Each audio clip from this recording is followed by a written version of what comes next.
Ang kwentong ito ay hango sa tunay na buhay. Nangyari ito taong 1980 sa lugar ng Zamboanga del Norte. Magandang araw sa iyo, kabaryo. Tawagin mo na lang ako bilang si Cedric. Dati akong kasapi ng makakaliwang grupo. 16 anyos pa lamang ako ay naging bahagi na ako ng grupo. Kahit tutol ang aking mga magulang ay wala na silang nagawa dahil nilukob na ako sa paniniwalang walang magandang may dudulot ang pamamahala ng gobyerno para sa maralitang mamamayan. Sila-sila lang din ang naglolokohan at sila-sila lang din ang yumayaman. Sa panahong ito, 4 na taon na akong namumuhay sa bundok. Pero may mga pagkakataong bumababa rin ako upang bisitahin ang pamilya. At nangyayari yon tuwing gabi at hindi pa man sumisikat ang araw, ay umaalis na rin ako pabalik ng bundok. Ang aking ama ay nakikipaglaban din, ngunit hindi sa mga sundalo, kundi sa mga kakaibang nilalang sa paligid. Isa siyang antingero, kabaryo. Tangan niya ang mutya ng goma. Binata pa lamang siya ay ito na ang kanyang gawain. Ang hanap buhay ng aking mga magulang ay ang pagtatanim ng gulay. Gawa nga ng hindi naman permanente ang kita. Isa ding karpintero si tatay. Gumagawa din ng daing si nanay. Direkta niyang inaangkat mula sa mga mangingisda ang mga isdang pandaing. Ang aking 2 kapatid ay nasa pangangalaga ng aking lolo at lola na nasa Kabisayaan. Di hamak na mas maganda ang sitwasyon ng kanilang buhay kumpara sa amin. Subalit hindi naman iyon ang dahilan kung bakit naroroon ang mga kapatid ko, kundi iniiwas namin sila sa tangka ng mga nakakalaban ni tatay dahil sa isang insidente. Nangyari na naman ang kinatatakutan ko. Kaya dapat mailayo na natin ang mga bata bago pa mahuli ang lahat. Wika dito ng aking ama. Mas mabuting isama na rin natin si nanay. Siya na lang ang may iwan dito mag-isa kapag umalis ng mga kapatid ko. Tugon ko naman sa kanya. Yun nga din ang kagustuhan ko. Ngunit ayaw ng iyong ina ang umalis sa lugar na ito. Muling sambit ng aking ama. Kung hindi nyo na itatanong, isang palabang babae si nanay. Nakikipagsuntukan nga ito sa mga kalalakihang loko-loko sa aming lugar. Ang unang pag-atake ng mga aswang sa aming bahay ay noong ako pa lang ang anak nila. Nagising na lang ako na yakap-yakap ako ni nanay habang may hawak siyang itak. At sa labas ng bahay ay nakakarinig ako ng mga kalabog at pag-angil. Ngunit mas malala pa ang nangyari sa pangalawang atake na naging dahilan sa desisyon naming ilayo na ang aking mga kapatid.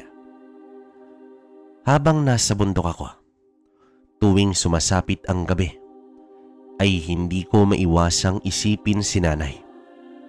Kahit sobrang tapang niya, isa pa rin siyang ordinaryong tao kumpara sa mga aswang. Mukhang napapadalas ang pagbaba mo, Cedric. Baka matsyempohan ka ng mga sundalo. Hindi ka naman dating ganyan ah. Uwi ka dito ni Banakon. Pasensya na po, Banakon. Ang totoo niyan, labis akong nag-aalala kay inay. Dahil siya na lang ang madalas mag-isa sa bahay. Sagot ko naman sa kanya. Di ba may mga kapatid at ama ka pa?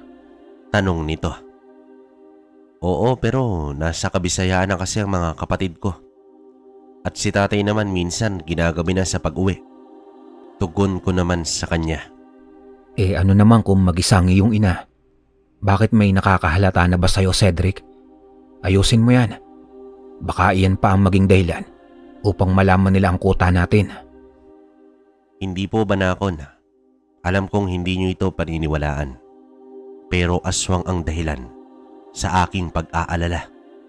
Oy Cedric, lubayan mo nga ako sa kalokohan mo. Aswang daw? Matagal na ako dito sa bundok ni anino ng aswang ay wala akong nakita. Kaya itigil mo ang paniniwala sa ganyan.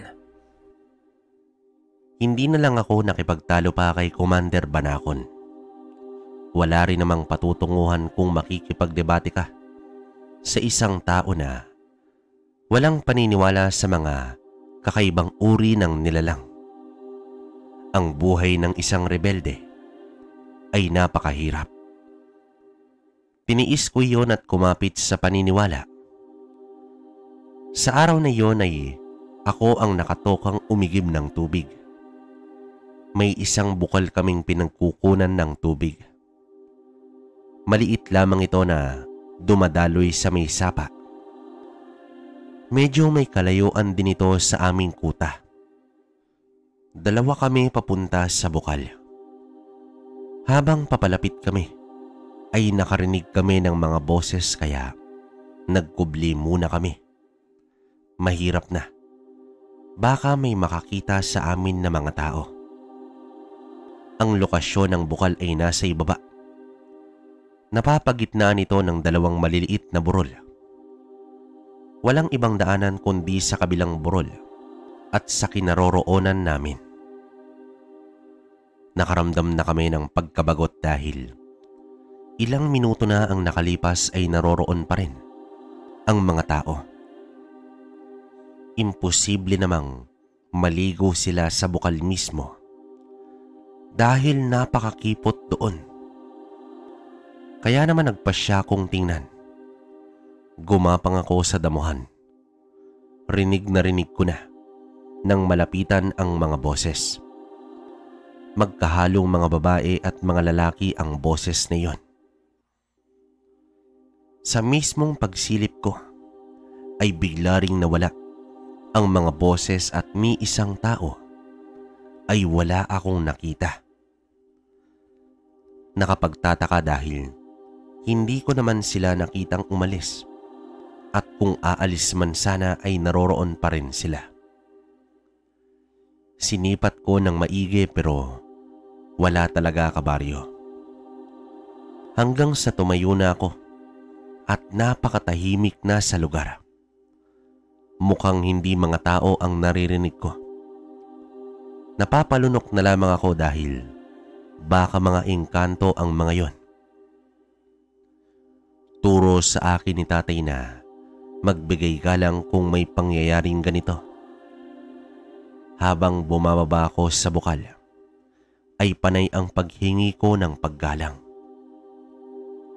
Nagmukha na akong ewan dahil nagsasalita akong mag-isa. Maya-maya naman ay sumunod na rin ang kasama ko at nagpatuloy kami sa pagkuha ng tubig. Hindi ko na lang binanggit sa kanya ang aking natuklasan. Malimit naman akong kumukuha doon ng tubig pero iyon pa lang ang pagkakataong nakaranas ako ng ganoong pangyayari. Kung sa bagay, hindi na rin kasi bago sa akin ang mga kababalaghan. Sadyang hindi ko lang binibigyan ng pansin dahil labas iyon sa aking tinatahak na landas. Halos mag-iisang buwan na rin na hindi ako nakadalaw sa aking pamilya kaya muli akong nagpaalam sa aming commander. Namumuro ka na, Cedric. Yung mga kasamaan mo, taon nga ang binibilang bago makadalaw sa pamilya. Pero ikaw, ginagawa mo lang bakasyon. Pasensya na po, Banakon. Puro ka na lang pasensya. Alam mo ba sa ginagawa mong yan, nalalagay tayo sa alanganin. Alam mo naman na nagkalat ang mga sundalo. Sa pagkakataong iyon, ay hindi na ako pinayagang makaalis. Ramdam ko din na hindi nagugustuhan ng mga kasama ko ang madalas kong pagbaba. Tumahimik na lang ako at nagtungo sa papag at naiga. Dumating ang araw na kailangan na naming mangalap ng pagkain. May pinupuntahan kasi kaming mga baryo kung saan nakakakuha kami ng suporta. Nagboluntaryo naman ako na sumama sa pagbaba, ngunit pinigilan ako ni Commander. Dahil alam niya na pupunta lang ako sa aking pamilya. Nakakainis man pero wala akong nagawa. Nilinis ko na lang ang mga baril na naroroon sa maliit na kamalig. Lumipas na ang 2 araw, ngunit hindi pa rin nakakabalik ang mga inatasang mangalap ng pagkain. Kaya naman nagpababa si Commander ng isang tauhan upang alamin ang nangyari sa aming mga kasama. At nang ito'y makabalik, malungkot na balita ang kanyang hatid. Ubos lahat ang 5 rebelde dahil natambangan ito ng mga sundalo. Sumama naman ang itsura ng Commander at nagalit ito ng labis. Nagpatawag ito ng pagpupulong para sa gagawing paghihigante. Sa mga ganitong pagkakataon ay naisip ko kung may patutunguhan pa ba ang aming pakikipaglaban. Nagmistula kaming dumi sa dulo ng kuko kung ikukumpara sa puwersa ng mga sundalo. Nang matapos ang pagpupulong ay kinausap ako ni Commander. Kita mo na, malamig na bangkay ka na sana ngayon.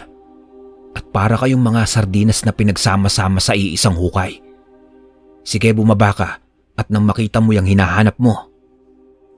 Hindi naman ako nakapagsalita sa puntong yon, kabaryo. Sa hindi ko inaasahan ay nailigtas ang buhay ko sa hindi pagpayag ni Commander na sumama ako sa pangangalap ng pagkain. Samantala, ayon sa nakalap naming impormasyon, may pulutong ng mga sundalo na nananatili sa isang baryo kung saan ito nagroronda at sila ang aming balak atakihin. Kahit mga makakaliwa kami ay hindi naman kami nandadamay ng mga sibilyan. Bumuo kami ng plano para sa mabisang pag-atake. Ginawa namin iyon sa katahimikan ng gabi. Naghiwalay kami sa 2 grupo. Kailangan namin na madala ang mga sundalo sa lugar kung saan namin sila tatambangan. Isinagawa na ng naunang grupo ang pagplano, habang ako ay kasama sa pangalawang pangkat kung saan naroroon din si Commander. Makalipas ang ilang minuto ay nag-umpisa na ang putukan. Hanggang sa naaninag ko na ang paghahabulan ng mga sundalo at mga rebelde. May mga nalagas sa aming grupo pero nagtagumpay naman kami sa gabing iyon. Nagbunyiman kami pero sa likod ng aking utak ay ang pagkakaroon ng pagdadalawang isip kung itutuloy ko pa ba ang ganitong buhay. Sa araw-araw na ginawa ng Diyos ay wala akong kasiguraduhan kung malalagpasan ko pa ang bawat araw. Hanggang sa 3 buwan na ang lumipas nung huli akong nakadalaw sa aking mga magulang. Hindi ko na talaga matiis dahil wala na akong balita sa kanila. Kung ipagpipilitan mo ang iyong kagustuhan, Cedric, mas mabuti pang huwag ka nang bumalik dito. Mukhang nakakalimutan mo na ang iyong sinumpaan sa samahan natin. Hindi naman sa ganun, Commander. Sadyang nag-aalala na ako sa kanila. Naiintindihan mo ba ang mga pinagsasasabi mo, Cedric? Nag-aalala ka dahil sa sinasabi mong aswang. Kalokohan. Hindi ko naman pinipilit na maniwala ka sa mga aswang, Commander. Hindi mo kasi alam kung ano ang pakiramdam na may umaaligid sa bahay mo na ganoong uri ng nilalang. Sige, ipagpilitan mo pa yung baluktot mong paniniwala. Kinuha ko na ang ilang kagamitan at lumakad. Hinarang naman ako ng mga kasamahan ko sa grupo. Hayaan niyo siya. Balak yata niyang sumunod sa hukay. Tignan natin bata kung hanggang saan ang katatagan mo. Balak ko na sana na sa gabi na bumaba pero gawa nga sa ganoon na. Ang eksena namin ay umalis na lang ako. Kahit takip silim pa. Sa tuwing bumababa naman ako, maliit lang na baril ang aking dala. Habang masama ang loob na binabagtas ang masukal na gubat, ay bigla naman akong napatingala. Parang may dumaan kasi sa ibabaw na tila isang malaking ibon na bahagyang tumakip sa araw. Narinig ko din ang paglagaspas nito sa akin. Hindi ko na rin nasipat kung saan iyon nagtungo. Dahil sa kapal ng mga puno ang direksyon, ay taliwas sa aking pupuntahan. Nagpatuloy naman ako sa aking paglalakad. Nang makababa na ako ng bundok, ay sinipat kong maigi ang kapaligiran dahil baka may sundalong umaaligid. Inay, Itay, ako to si Cedric. Pagbuksan niyo po ako. O ikaw pala anak, halika tuloy. Pagpasensyaan niyo na, Itay. Ngayon lang po ako nakapunta eh. Kamusta na po kayo dito? Ganun pa rin, ayos lang naman kami dito. Habang nag-uusap kami ni Tatay ay nagtitimpla naman ng kape si Nanay, ay napansin ko na parang tahimik ito. Mukhang may nais itong sabihin. Hindi ko na lang iyon inintindi. Baka masama lang ang pakiramdam. Pasensya na, Itay, kung ngayon lang ako nakadalaw. Pumalag na kasi ako kay Commander. Kanina nga nagkasagutan kami. Hindi na ako nagpapigil na umalis dahil alalang-alala na ako sa inyo. Lalo na kay Inay. Hanggang kailan ka ba magiging rebelde, anak? Dahil sa ginawa niyo noong nakaraan, mas napapadalas na ang pagronda ng mga sundalo. Oo nga po, Itay. Pero alam mo ba, napapaisip na ako, Tay, kung may mangyayari ba sa ipinaglalaban namin. Paulit-ulit na lang kasi. Patayan dito, enkwentro doon. Napagtanto ko na wala naman patutunguhan to. Alam mo anak, masarap sa pakiramdam na namumuhay ng malaya, yung wala kang pinagtataguan. Makalipas ang halos 2 oras ay humiga na ako. Napakasarap talagang mahiga sa tunay na tulugan.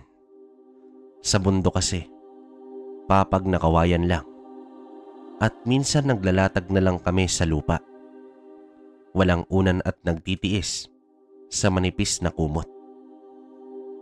Hindi naman agad ako nakatulog dahil iniisip ko ng kumalas. Hanggang sa bumibigat na ang aking mga mata. Nang napabalikwas ako dahil sa animoy may tumama sa dingding at kumalabog ito ng malakas. Lumabas din ako ng silid at agad nagpunta sa kwarto ng aking mga magulang. Nakita ko namang sumisilip si Inay sa may siwang hawak-hawak ang isang itak. Sumenyas naman ito sa akin na huwag maingay at itinuro ang bubong. Mukhang alam ko na ang nangyayari. Kinuha ko na agad ang baril na nasa ilalim ng unan. Subalit sinuway ako ni Inay. Ayon sa kanya, hindi daw yon tatalab sa aswang. At baka ma-question pa kami kapag narinig ng mga sundalo ang putok. Hindi naman yon naniniwala kung sabihin naming may aswang. Kaya kinuha ko na lang ang isa pang itak na nakasukbit sa dingding. Nasilip ko din si Tatay na nakikipagbuno sa nilalang na hindi ko naman nakikita. Sinabi ko na lang kay Nanay na hindi ko makita ang kalaban ni Tatay. Napailing si Nanay at sinabing napakahina daw ng pandama ko.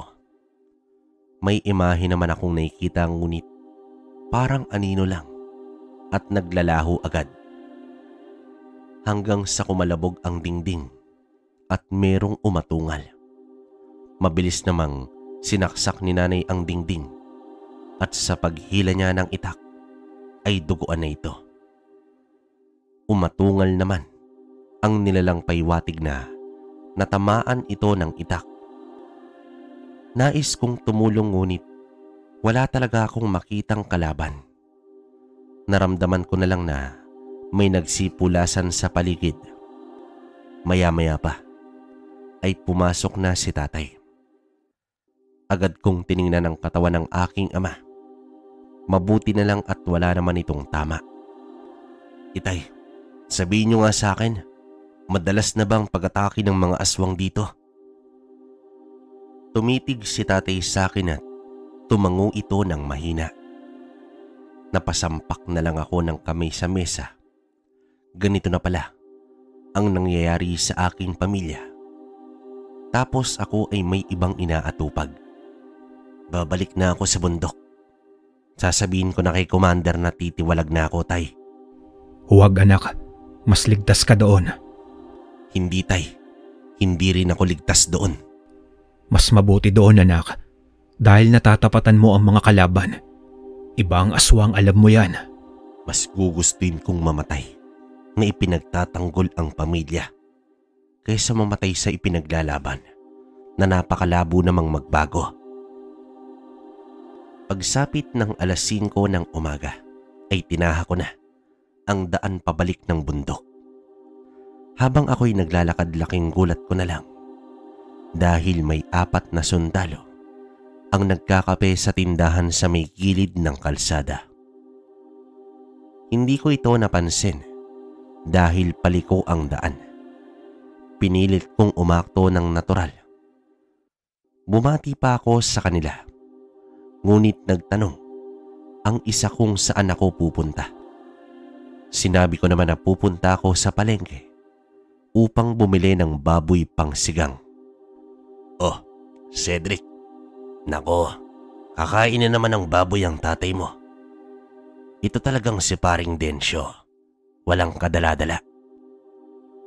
Alam niyo ba, sir, nung nakaraang linggo lang, hindi makalakad dahil sa rayuma. Ay nako naman. Oo nga po, Mang Tomas. May gamot naman daw siya. Mabuti na lang. At iniligtas ako ni Mang Tomas. Alam niya kasi na isa akong rebelde. Nakalagpas ako na walang anumang duda ang mga sundalo. Para akong binuhusan ng malamig na tubig ng sandaling yon habang kaharap ang mga sundalo. May nakasukbit pa namang baril sa aking likuran. Gayon pa man sinipat ko nang maigi ang paligid bago ko lumiko papasok ng kakawyan. Tirik na ang araw nang matanaw ko na ang kuta. Batid ko ang katahimikan ng buong paligid. Ni isang tao ay wala akong nakita. Binagalan ko na ang aking paglalakad at binunot ang aking baril. Hanggang sa may nakita kong nakabulagta sa lupa. Ang pinagtataka ko, walang senyales ng mga bala. Ang lugar, may 2 kubo na umuusok pa, tanda ng pagkasunog nito. May mga kubo pa na nawasak pero hindi ito gawa ng baril o anumang pagsabog. Mula sa isa, ay dumami pa ang nakita kong nakabulagta. Hanggang sa nakita ko na lang si Commander Banacon na nakasabit ang katawan sa puno ngunit putol na ang kalahati ng katawan. Kinilabutan ako sa aking nakita, kabaryo. Nang tiningnan ko ang mga bangkay sa paligid ay wala itong tama ng mga baril. Bagkus, mga naglalakihang sugat at may wakwak pa ang mga tiyan. Parang inatake ng isang mabangis na hayop. Sa aking paglilibot ay may narinig akong umatungal. Nakita ko naman si Benjamin na nakasandal sa isang puno at naliligo sa kanyang sariling dugo. Agad ko naman itong nilapitan at maigpit niyang hinawakan ang aking bisig at hirap na sa pagsasalita. Sinong may gawa nito sa inyo? Umalis ka na dito. Baka bumalik pa ang halimaw. Ano? Anong halimaw? Isang halimaw na ibon, Cedric. Lahat patay. May halimaw dito, Cedric, sa gubat. Ben, sandali lang. Gagamutin kita. Matapos noon agad naman akong tumakbo papunta sa lagayan ng gamot. Subalit sa aking pagbalik ay wala ng buhay ang aking kasama. Base sa paglalarawan ni Benjamin, ay sumagi sa aking isip ang nasilayan kong isang malaking ibon kahapon. Napagtanto ko na lang na baka isang aswang ang umataki sa kanila. Nagtago naman ako at sinipat ang buong paligid. Napakatahimik nun. Hindi ko kakayaning mag-isa na ilibing pa ang mga kasama kong rebelde. Baka bumalik pa ang nilalang na yon. Kaya naman humingi na lang ako ng tawad sa kanila dahil kailangan ko ng lisanin ang lugar na yon. Mahaba ang aking mga hakbang habang papalayo sa lugar. Sa tuwing may nakikita akong ibon, nag-iiba ang pakiramdam ko. Gapatak ang aking pawis. Hindi sa init, kundi sa takot.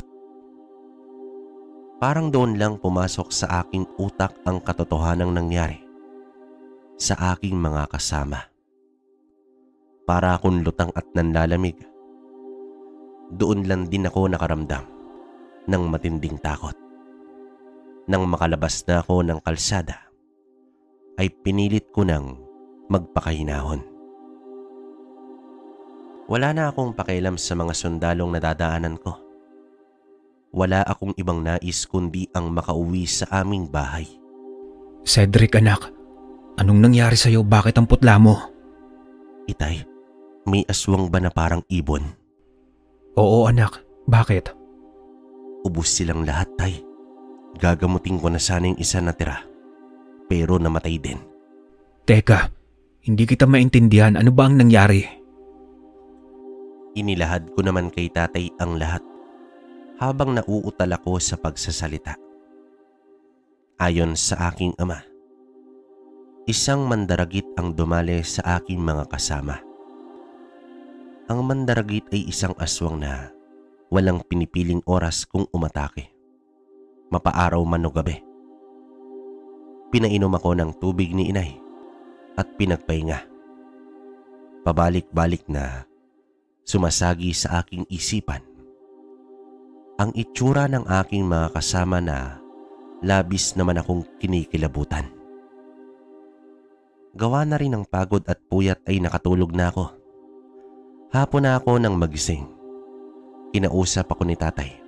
Ang sabi niya, hindi ko dapat katakutan ang mga nilalang tulad ng aswang dahil ito ang magiging dahilan upang matalo at mabiktima tayo ng mga ito. Kapag nararamdaman ng aswang ang ating takot, ay mas lumalakas sila at handang umataki anumang oras. Ilang beses na rin daw nakasagupa si tatay ng ganoong uri ng aswang. Ang lamang lang naman ng mga mandaragit ay ang kanilang kakayahang lumipad. Sa laki nito ay napakabilis pa rin.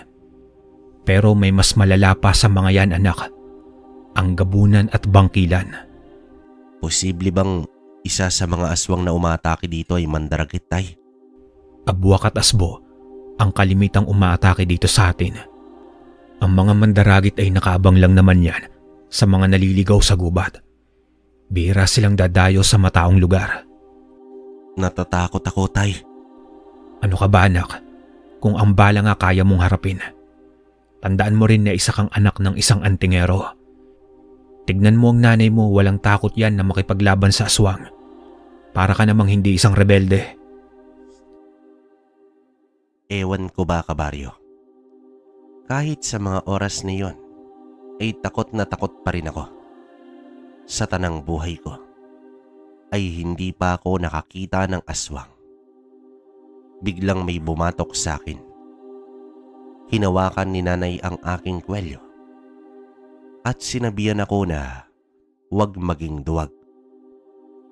Anak daw ako ng mga matatapang. Isipin ko na lang daw na sundalo ang aswang. Tumingala si nanay at pinaalala sa akin na malapit nang gumabi. Baka may aswang na naman daw na dadalaw. Umalis si nanay upang maganda ng hapunan, habang kami ni tatay ay nasa bakuran pa. Habang hinihintay pa namin ang hapunan, ay ipiniliwanag sa akin ni tatay ang mga pangontra ng aswang. Hindi kasi ako nagka-interes nito dati.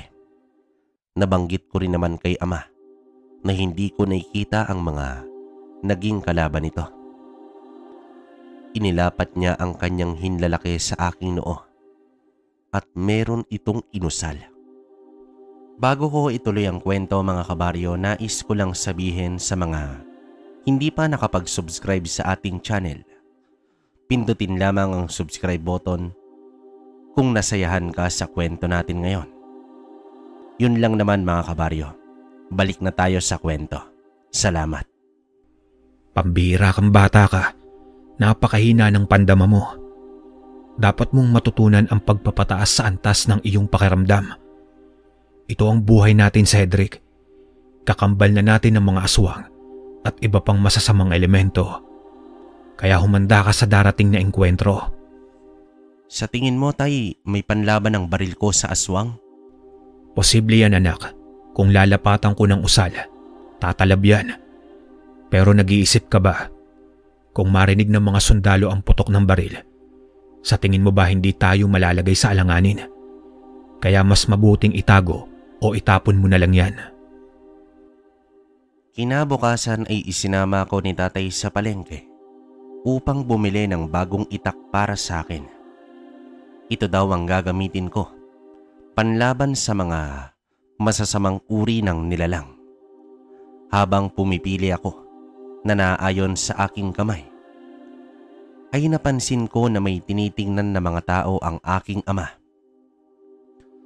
Nang tanungin ko naman ito, bumulong siya sa akin at nagsabing ang 3 kalalakihan na nasa tapat namin ay purong mga aswang.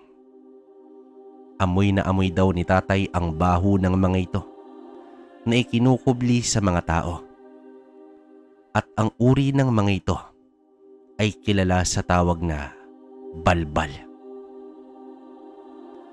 Nakapili na ako ng 2 itak na may kalahating diba ang haba. Ibinalot ko ito sa may sako at nagtungo na kami sa loob ng palengke upang bumili ng karne. Nawala na rin ang 3 kalalakihan sa aming paningin. Nang madaanan ni itay ang suki niya sa mga gulay ay nagtanong ito kung may binurol ba malapit sa lugar. Sumagot ito na meron daw, si Mang Igmi. Pumanaw kahapon dahil sa atake sa puso.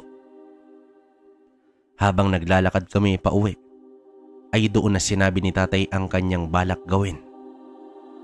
Mamayang gabi ay pupunta kami sa lamay dahil aabangan niya doon ang 3 kalalakihan. Gawain ng mga balbal ay ang palitan ang bangkay na nasa loob ng ataul. Kapag nabigo naman sila dito, ay doon na lamang nila ito aabangan sa sementeryo upang hukayin ang bangkay pagsapit naman ng gabi. Mas gusto kasi ng mga ito lantakan ang patay na tao kesa sa mga buhay. Sa pagdating namin sa bahay ay inutusan ako ni tatay na hasain ang mga itak. Tig-iisa kaming 3 dahil pupunta kami ng lamay mamayang gabi. Hinanda ko na rin ang mga sulo na gagamitin namin sa ilaw sa daan. Sa pagsapit ng 6:00 ng gabi ay dinasalan na ni tatay ang mga itak upang maging mabisa laban sa kabal ng mga aswang. Muli ay pinapaalalahanan kita, anak. Iwaksi mo ang takot sa mga aswang dahil ang takot ang siyang pinakamatindi mong kalaban. Opo, itay. Makakaasa po kayo. Siguraduhin mo lang yan. Baka kung makaharap mo na ang aswang ay bigla ka na lang manigas. Sa aming pagpunta sa lamay ay ako naman ang naatasang magdala ng sulo at isang maliit na lagayan ng gaas. Sa hanay namin ay nauna si tatay at napapagitnaan namin si nanay habang bitbit ko ang sulo. Mag-iisang oras na kami sa lamay kabaryo, ngunit wala pa namang kakaibang napapansin si tatay. Pumwesto si tatay sa entradang pinto upang agad niyang makilala kung may kakaibang bisita ang darating. Habang kami ni nanay ay magkaiwalay, naroroon ako malapit sa hagdanan at doon naman malapit sa bakod si nanay. Bilang isang rebelde ay sanay ako na matandaan ang itsura ng tao. Kaya naman tandang-tanda ko pa ang pagmumukha ng 3 balbal. Hanggang 2 sa mga ito ay dumating na. Nagkatingin na naman kami ni tatay, ngunit hindi kami nagpapalata. Ang isa ay nananatili lang sa labas at nakatayo malapit sa bakod kung saan naroroon si nanay at iba pang mga bisita. Ang isa naman ay pumanhik na sa taas at nilagpasan pa si tatay. Sa pamamagitan ng mata ay sumenyas ako kay nanay sa taong nakatayo na malapit sa kanya. Tumango ng bahagya si nanay, paiwatig na sa anumang oras ay tatagain niya na ang nilalang na iyon. Sanay ako sa gyera at labanan, pero kumabog ang dibdib ko ng mga sandaling yon dahil aswang na ang makakalaban ko. Ilang minuto pa ay tumayo na si tatay nang bigla niyang hinila ang balbal at sinuntok ito ng sobrang lakas. Tumilapon ang aswang sa may hagdanan. Mabilis kong hinugot ang itak at inundayan ng taga ang nilalang. Natamaan ko ito, ngunit binangga lamang ako ng nilalang at kumaripas na ng takbo. Akmang tatakbo na rin ang kasama nito nang biglang tinaga at natamaan ni nanay sa likod ang aswang.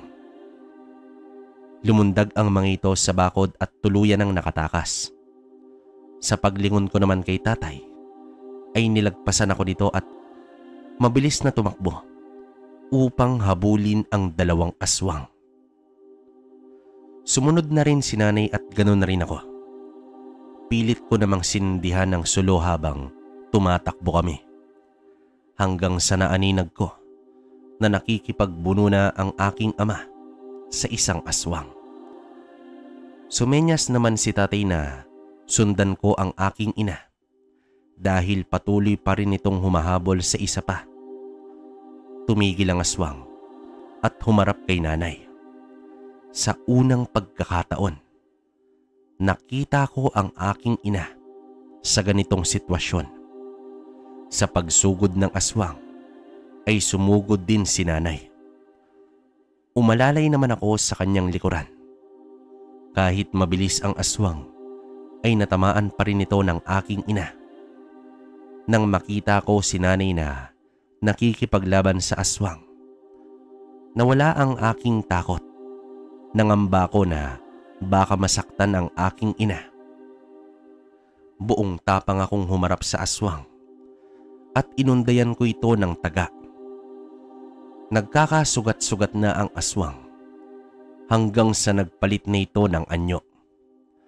Nag-iba na ang itsura at naging mas nakakatakot na. Akmang aamba na ito ng pag-atake nang biglang sumalubong si tatay at sinalag ang napakatalas na kuko ng nilalang. Kitang-kita ko na tumalbog lang ang kamay nito nang madampi sa bisig ng aking ama. Kasunod nito ay sinuntok niya ito sa sikmura. Umatungal naman ang nilalang at napapaatras. Pumaikot si tatay sa aswang at itinulak niya ito sa akin. Sinalubong ko naman ito ng saksak sa dibdib, dahilan upang tuluyang bumagsak ang aswang. Agad namang tinaga ni nanay ang leeg at humiwalay ang ulo nito sa katawan. Napangiti na lamang ako sa pagkamangha, lalo na kay nanay. Bumalik naman kami sa Lamay Kabaryo at ipinaliwanag ni tatay na ang dalawang panauhin ay mga uri ng balbal. Inabisuhan ni Itay ang may bahay na mag-ingat at huwag magpapapasok sa hindi nito kilala. Pinayuhan rin ito na maglagay ng asin sa ilalim ng ataul. Hindi na rin kami nagtagal at umalis na sa lugar. Sa pagbalik namin sa bahay, sinabihan ako ni tatay na tiyak nagagala ang isa pang kasama nito o baka may iba pa, upang hanapin kung sino ang pumaslang sa mga kasama nila. Konting description lang mga kabaryo. Ang isa sa katangian ng balbal ay kaya nitong ikubli ang pagkakakilanlan sa mga tao. Nakikihalubilo at kahit ang pagsimba ay nagagawa pa nito. Wala ding kamalay-malay ang kamag-anak ng mga namatayan dahil kaya nilang ibalik sa dating anyo ang puntod na kanilang winasak matapos kunin ang bangkay. Lumipas pa ang mga araw. Tumutulong na lamang ako sa aming hanap buhay. Habang nagkakarpintero si tatay, kami naman ni nanay ay nag-aasikaso sa mga aming taniman ng gulay at sa mga daing na isda. Binibilad namin ang mga isda at nilalagyan ito ng kulambo upang hindi langawin.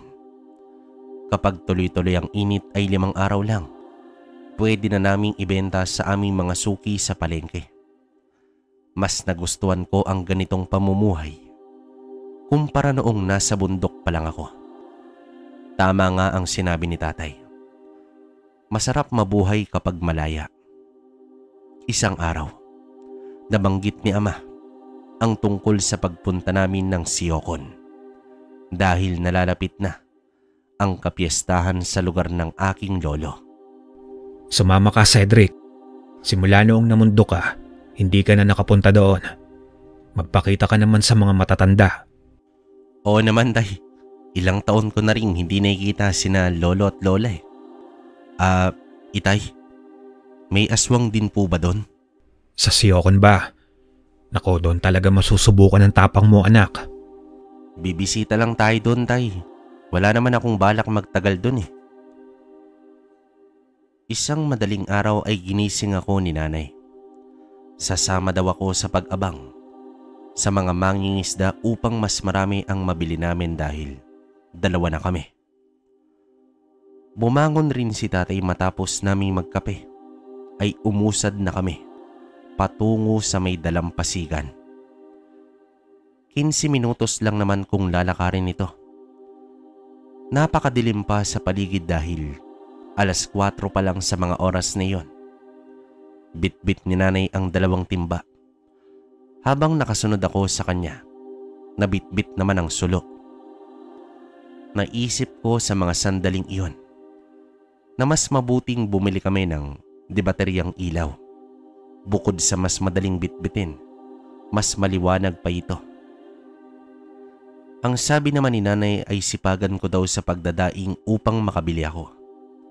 Binibigay kasi ni nanay sa akin ang kalahati ng buong kita namin sa pagdadaing. Naalala ko na lang na noong bata pa ako ay isanasama rin ako ni inay sa pagsalubong sa mga mangingisda.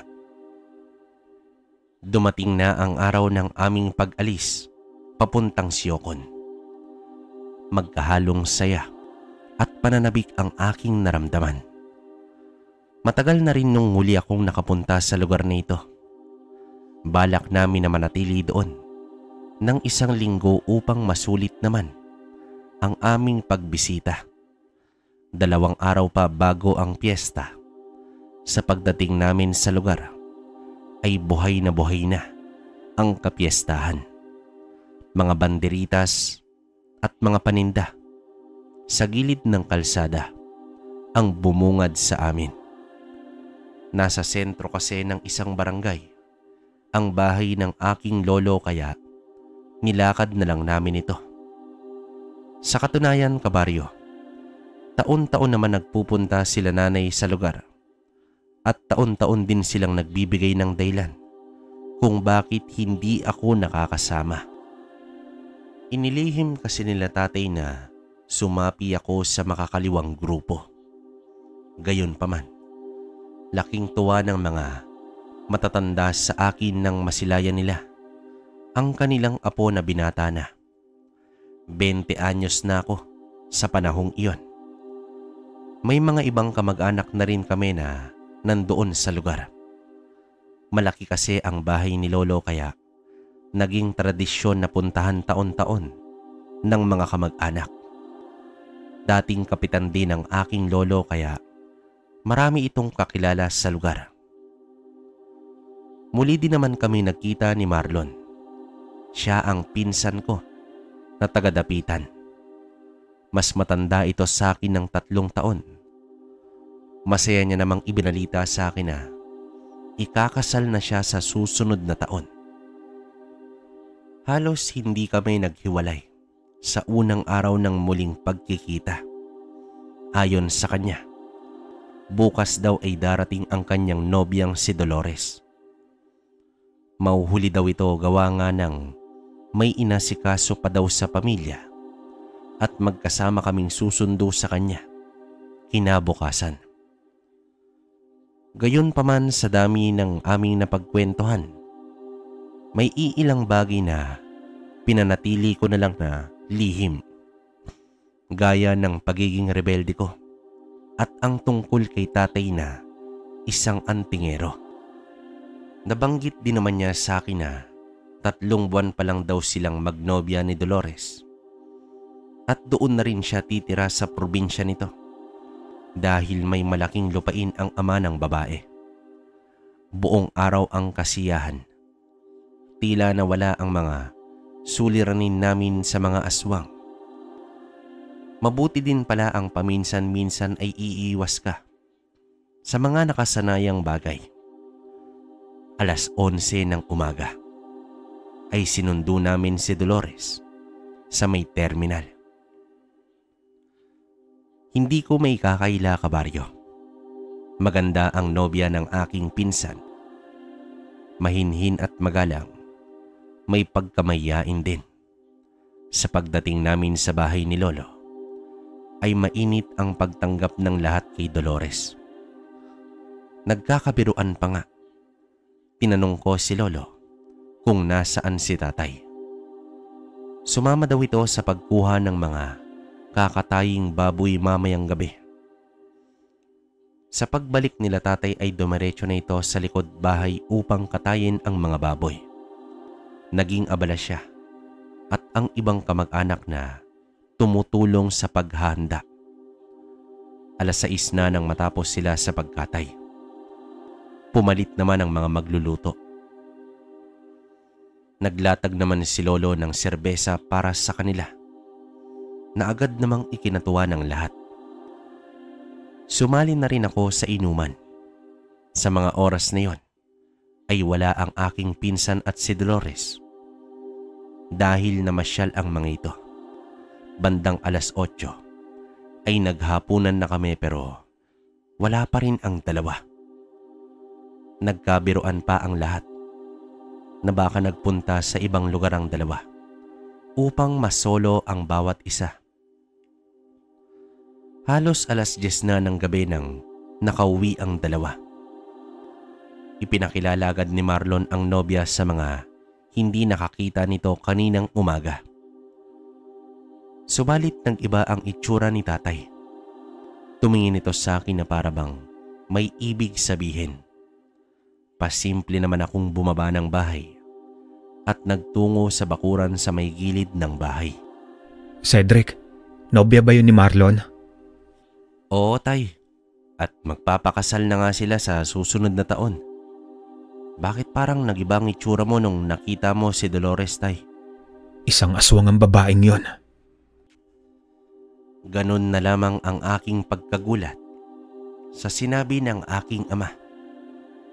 Hinding-hindi may kukubli sa kanya ang tunay na anyo ng isang aswang. Sa katunayan, umaalingasaw daw ang napakabahong amoy nito. Pero hindi pa masabi ni ama kung anong uri ng aswang si Dolores. Paano yan, Tay? Tiyak na hindi maniniwala sa atin si Marlon. Paano natin ipapaalam sa kanyang katotohanan tungkol kay Dolores? Mag-iisip ako ng paraan at ipapakita ko mismo sa pinsan mo ang tunay na anyo ng kanyang nobya. Sa pagbalik namin sa loob ng bahay, ay umakto naman kami na isang normal ang lahat. Nauna na raw sa kwarto si Dolores dahil napagod ito sa pamamasyal kaya hindi na ito naghapunan. Sa gabing yon ay bisperas na ng piyesta at nagpatuloy kami sa inuman hanggang 1:00 ng madaling araw.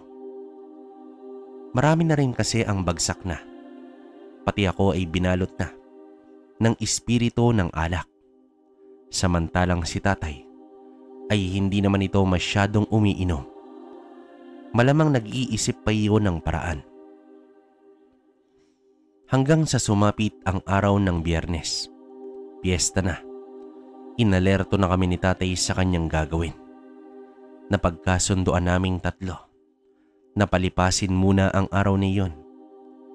Hindi rin naman kasi maganda na sa gitna ng selebrasyon ay may hubaran ng pagkatao ang mangyayari. Pansin na pansin ko na hindi kumakain ng anumang ulam si Dolores, kundi panay prutas lang ang kinakain nito.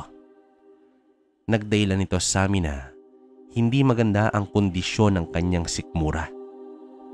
May ibang kamag-anak naman na inaasar pa siyang buntis. Patuloy lang kami sa pag-oobserba kay Dolores. Ilag talaga siya sa mga tao pero hindi niya naman iyon pinapahalata. Natapos naman ang buong araw na walang aberya.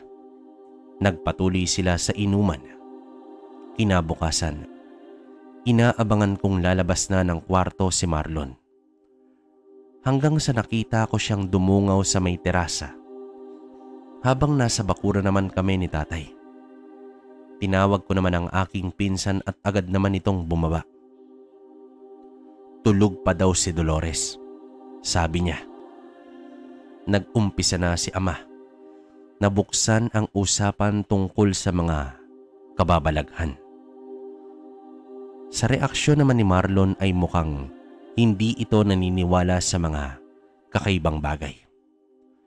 Tinanong rin siya ni ama kung gaano niya kakilala itong si Dolores. 3 buwan pa lang na magkasintahan ay nagpasya na silang magpakasal. Teka po, Tiyo. Ano po bang kinalaman ni Dolores sa mga kakaibang bagay na sinasabi niyo? Isa akong antingero, Marlon, at nakakakilala ko ng mga kakaibang nilalang. Ano po ang ibig ninyong sabihin, Tiyo Densyo? Didiretsohin na kita, Marlon. Para lang din naman ito sa iyong kapakanan at kaligtasan. Si Dolores ay isang aswang. Grabe ka naman, Tiyo, kung magbiro. Hindi ako nagbibiro, Marlon. Tama si tatay, pinsan. Sa katunayan, hindi lang namin ito sinabi dahil sa selebrasyong nangyari. Pero maniwala ka sana. Sandali lang. Kung ayaw nyo kay Dolores, huwag nyo naman siyang siraan sa akin ng ganyan. Makinig ka, Marlon. Imposibleng wala kang napapansing kakaiba sa nobya mo. Tulad ng pagkain, mga lugar. Noon pa man ho, pihi ka na talaga sa pagkain si Dolores. At dahil ba dyan ay inaakusahan nyo na siya na isang aswang? Hindi sa ganun, Marlon. Kung nais mo, ikaw dapat ang tumuklas. Ikinukubli niya ang kanyang totoong amoy. Kaya hindi siya kumakain ng kinakain natin dahil takot siya sa asin. Hindi ko po lubos maiisip, Tiyo, kung papaano nyo ito nagawa sa akin. Tumayo si Marlon at mabilis na umakyat sa bahay. Subalit nakita ko si ama na nagpakawala ng isang usal. Ayon kay ama, usal iyon upang mawala ang sabulag na inilagay ni Dolores kay Marlon at maaamoy niya na ang tunay na baho nito. Maya-maya pa ay nakarinig kami ng platong nabasag. Dali kaming pumanhik at nakita naming nagkalat ang pagkain sa may lupa. Galit na galit si Dolores kung bakit daw siya pinipilit ni Marlon na kumain. Sa pagdating namin ay agad na ding pumasok ng kwarto si Dolores. Tumingin si Marlon sa amin na puno ng pangamba. Nagboluntaryo si nanay na siya na ang maglilinis ng kalat. Sumenyas naman ito sa amin na kunin si Marlon. At bakit siya magagalit kung niyayaya mo mag-almusal? Ewan ko po ba, Tiyo. Pagpasok ko kanina sa kwarto, may naamoy akong napakabaho. Wala naman yung kanina. Parang amoy na bubulok na laman. Paano mo iyon maipapaliwanag, Marlon? Hindi ko po alam, Tio Dencio. Ayaw kong isipin na tama kayo. Pero baka may namatay lang na daga o kung ano man doon sa silid namin. Huwag mo nang lokohin ang sarili mo, Marlon. Kung patay na daga, dapat nagreklamo na si Dolores. Hintayin mo mamayang gabi. Ilalantad ko ang tunay na anyo ni Dolores. Papayag ka man o hindi, bilang tiyuhin mo, obligasyon ko na pangalagaan ka. Sa pagkainan, nang sumapit ang hapunan, nasa malaking mesa kaming lahat. Ang iba kasi ay hindi pa umuwi. Panay ang sulyap sa amin ni Marlon. Kumain na ang lahat habang si Dolores ay tanging prutas lang talaga ang kinakain. Inalok pa siya ni Lolo ng mga ulam. Dumagdag pa si nanay sa pag-alok na parang nananadya ito. Halatang pinipigilan ni Dolores ang pagkairita. Hanggang sa tumayo si nanay at pinilitan ng plato ni Dolores at nilagyan ito ng ulam. Tumitig ang babae sa ulam na parang nasusuka. Hanggang sa dumukot ng asin si nanay sa kanyang bulsa at kunwaring naitapon sa balikat ni Dolores. Napasigaw si Dolores at tumambad sa amin lahat. Ang pagkapaso ni Dolores sa asin, bahagya naman itong umusok. Sumigaw ng gusto si Dolores at tumakbo patungo sa kanyang kwarto. Agad namang sumunod si Marlon at kinakatok ng kinakatok ang pintuan. Umalis ka dyan, Marlon. May ibang binabalak ang aswang na yan sa'yo. Sandali, Tiyo. Pero nagmamahalang kami. Nagkaroon na ng tensyon sa loob ng bahay. Habang naroroon sina Tatay at Marlon sa pinto, ay nagtataka naman si Lolo sa nangyayari. Kinuha ko sina Lolo at Lola at dinala ko sa kanilang kwarto. Sumunod naman si Nanay at sinabing siya na daw ang bahala sa mga matatanda at pinapupunta niya na ako kay Tatay. Nagmamatigas pa rin si Marlon Cabarrio sa katotohanan na lumantad na sa kanyang harapan kung ano-ano na ang dinadailan kung bakit napaso sa asin itong si Dolores. Nakaramdam ako ng pagkahabag sa aking pinsan dahil halatang mahal na mahal niya talaga ang kasintahan. Yun tipong may ideya ka na sa nangyayari pero pilit mo pa ring itinatanggi. Hanggang sa napaiyak na lamang si Marlon at napatras na papalayo sa pintuan. Nilapitan ko naman ito at niyakap. Marahan ko din siyang inilayo sa lugar. Gulong-gulo ang kanyang itsura. Napilit pa ring itinatanggi ang nangyayari. Nang makarating na kami sa may sala, ay bumilang na si Tatay upang sisirain na ang pintuan. Akmang sisipain na ni Ama, ang pinto ay biglang may narinig kaming kalabog sa loob. Dumaan ang ilang segundong katahimikan nang biglang lumabas ng kwarto si Dolores at agad niyang sinunggaban si tatay. Sa lakas ng aswang ay tumilapon si tatay sa may dingding. Umangil si Dolores at nang humarap ito sa amin ay nag-iba na ang itsura nito. Ang dating napakagandang babae ay naging itsurang halimaw na. Buhaghag ang buhok, kumukulubot ang balat, may 4 na pangil na. Ang itsura ay pinaghalong-halong tao at aso. Dolores, anong nangyari sa'yo? Pinsan, huwag ka nang magulat. Yan ang tunay na anyo ni Dolores. Nagpumiglas naman ang aking pinsan at nais lumapit sa kanyang kasintahan. Nagtakbuhan na rin ang iba pa naming mga kamag-anak at ang iba ay kumuha na rin ng mga patalim. Pilit ko namang pinipigilan si Marlon. Dolores, alam ko na may mga aswang na hindi masasama. Bakit ka nagpalit ng anyo? Ano ba talaga ang balak mo sa pamangkin ko? Imbis na magpaliwanag ay umatake pa si Dolores sa aking ama. Hindi naman gumante si tatay, bagkus umiilag lamang ito. Binibigyan pa rin niya ng pagkakataon ang aswang na magpaliwanag. Napagtanto yata ng aswang na hindi siya nilalabanan ni tatay at ibinaling niya sa iba ang kanyang atensyon. Sa isang iglap ay bigla siyang lumitaw sa harap namin ni Marlon. Akmang bubunot na ako ng itak ay binigwasan niya ako ng malakas na hampas ng kanyang kamay. Tumilapo naman ako at bumanda sa may bintana. At agad din niyang sinakal si Marlon. Ayon kay Dolores, si Marlon ang gagamitin niya upang magparami ng lahi. Pero ngayon na nalaman na nito ang tunay niyang anyo, ay wala na itong silbi sa kanya. Umangil si Dolores at ibinuka ang bibig upang kagatin na sana sa leeg si Marlon, ngunit tumarak na ang isang punyal sa dibdib ng aswang.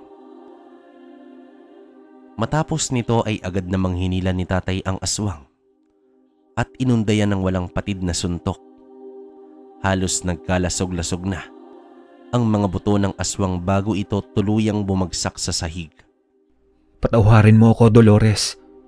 Minahal kita pero gagamitin mo lang pala ako upang ikalat ang lahi mong demonyo. Iniangat na ni tatay ang ulo ng nilalang at tuluyan na itong ginilitan ng leeg. Hinila ng aking ama ang katawan ng aswang at dinala ito sa likod bahay. Doon niya ito sinilaban. Lungkot at pagkabigo ang nadama ni Marlon sa mga sandaling iyon. Ang pangarap niyang pamilya ay tuluyan ng nawasak. Agad ko namang nilinis ang mga dugo sa buong paligid, kasama ang ibang kamag-anak. Ayaw kasi namin na makita ito ng dalawang matanda. Lo, patawarin niyo po ako sa gulong hatid ko sa bahay ninyo ni Lola. Hindi ko kasi alam. Marlon, apo, wala kang dapat ihingi ng tawad. Mabuti nga at ngayon pa lang ay natuklasan mo na ang tunay. Na ewan ko ba kung pagkatao ba ang itawag natin dyan. Maging leksyon sana sa iyo ito, apo. Kilalanin mo ng mabuti ang isang tao bago mo ito pagkatiwalaan. Densyo, Cedric at Bergie, maraming salamat sa inyo. Kinabukasan ay nagpasya na si Marlon na bumalik na ng dapitan. Mahirap ito para sa kanya, pero ipapaliwanag niya ng gusto sa kanyang mga magulang ang lahat ng nangyari. Huwag kang mag-alala, Marlon. Pupunta kami ng dapitan para ako na mismo ang magpatunay sa kapatid ko ng tungkol sa nangyari. Nang makabalik ako mula sa paghahatid kay Marlon sa may sakayan, ay itinanong ko na kay tatay ang kagabi pa na gumugulo sa isip ko. Tungkol ito sa punyal na ginamit ni Marlon kay Dolores. Ayon naman sa aking ama, bago maghapunan ay kinausap siya ni Marlon at humingi ito ng bagay na maaari niyang ipanlaban sa aswang at ibinigay niya ni tatay ang punyal na mayroong basbas. Ang balak sana namin na 1 linggong pananatili sa Siokon ay hindi na namin itinuloy. Kinabukasan din ay bumalik na rin kami ng Sindangan. Dahil sa pagkakataong ito ay may misyon kami ni tatay, ang tugisin ang angkan ni Dolores. Alam namin na si Marlon ang babalikan ng mga iyon, kaya naghanda na kami agad ni tatay. Kabado man ako pero alang-alang sa pamilya ng aking pinsan ay gagawin ko na ang aking pinakaunang misyon bilang manunugis ng aswang. Makalipas ang 3 araw ay dumating na nga kami sa dapitan. Bago kami umalis ay nag-alala ko kay nanay dahil mag-isa lamang ito sa bahay. Natawa lang ang aking ina. Hindi naman daw unang beses maiwang mag-isa siya sa bahay. Gayunpaman, sa pagkikita ni tatay at sa kanyang kapatid na ama ni Marlon ay inilahad niya at pinatunayan ang sinabi ni Marlon tungkol sa nangyari sa may Siokon. Nalaman namin na taga-Sibutan pala itong si Dolores. Kabilang bayan lang ng dapitan. Hindi pa daw nagawi si Marlon sa mismong tahanan ni Dolores, pero may nabanggit itong lugar. Iyon na lamang ang pinanghawakan namin ni tatay. Nagpalipas lang kami ng gabi sa kanila at agad na rin kaming umusad pagsapit ng umaga. Mas mabuting maunahan namin sila bago pa man magtaka ang pamilya nito kung bakit hindi na nakabalik si Dolores. Isang bagong lugar sa amin ni tatay pero bagamat mga dayo kami, hindi naman nakakatakas kay tatay ang mga aswang sa lugar. Nang makarating na kami sa eksaktong lugar, ay nagtanong-tanong kami sa mga tao. Pinalabas namin na kumpare ni tatay ang ama ni Dolores na itago natin sa pangalang Pipito. Nasa dulo ng baryo ang bahay ni Pipito, malapit sa may sapa. Pero kumpare mo pala si Pipito, mag-iingat kayo. Wika dito ng lalaki. Sa sinabi ng aming napagtanungan ay tila may pinahihiwatig ito. Kumpirmado nga, hindi ordinaryong nilalang ang hinahanap namin. Pakonti ng pakonti ang mga kabahayan na aming nadadaanan. Hanggang sa naamoy na ni tatay ang mga baho ng aswang. Tandang-tanda ko pa ang pangyayaring iyon. Tanghaling tapat ay binunot na ni tatay ang itak nang matapat kami sa isang bahay. Maswerte ka, Cedric anak.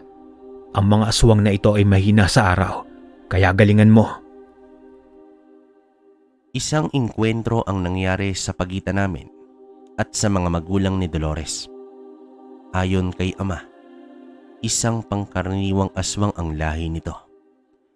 Pero mabagsik pa rin ito sa pagsapit ng dilim, lalo na kapag kabilugan ng buwan.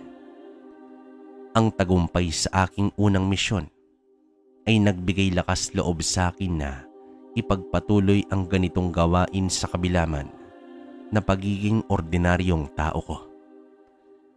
Ang dating rebelde ay naging manunugis ng aswang at naging kasangga ng isang antingero. Ang kwentong ito ay nagpapaalala sa atin na hindi na kailangan na may kapangyarihan ka upang makagawa ng kabutihan sa kapwa.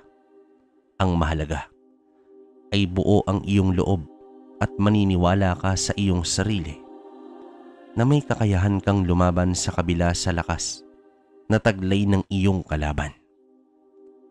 Hanggang dito na lang ang kwento natin mga kabaryo. Maraming salamat sa inyo.